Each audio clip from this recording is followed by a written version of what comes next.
this is an ANX tank. And this tank is the tank that my grandfather, who was a lieutenant colonel in our army, he actually taught people how to drive this tank. This is the same tank, here you can see, and I am in the military museum in our country right now with my son and his friend, and they're standing right there somewhere. You can see their backs now.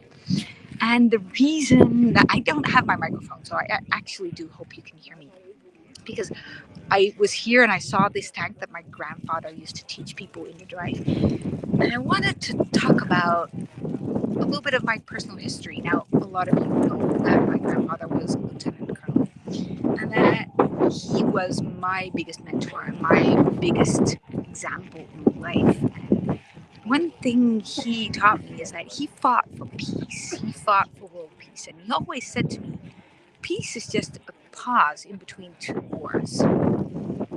And my parents had a trauma from their childhood, a severe trauma. My mother mostly. This was my mother's father. And I never felt safe at home, but I did feel safe with my grandfather, with that grandfather. I felt completely safe whenever I was with him, and I wanted to be with him. So when he died, when I was 13, I was sitting on his bedside while he died, I thought, I'm going to take over his mission and I'm going to fight for world peace. So I wanted to join the army. I really wanted to join the army. Now, I didn't like tanks like this. I liked ships. So I decided to go to the Navy. And then when I was actually applying for the Navy, it was this huge officer. He was 180 or something like that, two heads taller than me. And he asked me, would you be prepared to push this button? And he pointed at a button, and I said, what's it for? He said, well, this button will actually blow up another ship with 350 soldiers in it. Would you be willing to blow that up when when that's required to do? And that was the first time in my life, I was 18 at the time, that I realized that war is not a nice story of my grandfather. That really confused me because I felt safe inside his stories. I felt safe inside of his life. I felt safe being with him. And then I realized that war, army, all those things don't necessarily make things any safer. Maybe not even unsafer. Maybe there's a whole world, but it got me really confused. So every year I go to this museum with my son to memorize how these things work, how they play out, how to a certain extent I don't agree with any of this violence in army. On the other hand, my grandfather was my biggest source in my life, and I absolutely adored him.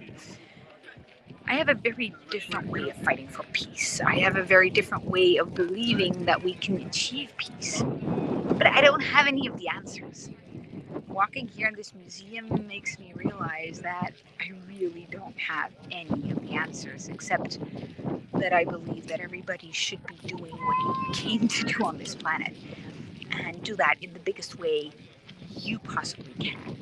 Living your potential. I don't know what that means. I don't know what your potential is. I don't know what it means to live up to that and to stand in the boots that you were supposed to stand in. But me standing in my grandfather's boots made no sense. Me standing in other people's boots makes no sense.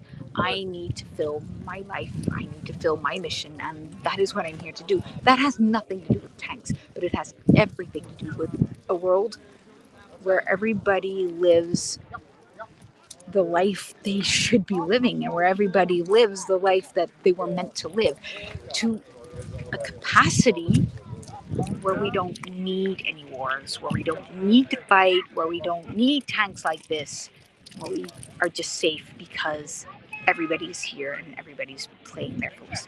Standing here always brings a lot of tears to my eyes because it reminds me of how much I love my grandfather, and it reminds me of how much I hate wars and tanks and military, and how confused that all makes me. The war in the Ukraine makes me really confused because the Ukrainian resistance army actually saved my grandfather's life. And if the Ukrainian soldiers hadn't been there, I would not be here. And now they're fighting Russia, and all of this makes me so confused. It makes me feel so powerless. But on the other hand, I know there's one thing I can do, and that is use the power that I have right now today to take one step that I can take today towards tanks. Maybe feel I don't have my microphone, I'm really sweaty and looking awful, but I wanted to talk about this with you, and I want to hear your thoughts, and I want to hear what your life is about and what you are here to do, because I believe we need a different future than we have in our past, and I believe we shouldn't be fighting for what was wrong in the past. I believe that we should be creating a better future for this world, and I don't believe that tanks belong in any other place in the museum. On the other hand, I don't have any of the answers to any of the questions that are out there in the world. So, if you have any thoughts for me, let me know them. I'll be back tomorrow. I'm going back with my son, looking at more tanks, and he knows everything about it. So, he's going to teach me about all these tanks. This is an AMX tank. That's all I know. And I know that my grandfather used to teach people to drive those tanks. So, maybe you know something. Maybe you have an answer. Let me hear your thoughts. Bye bye.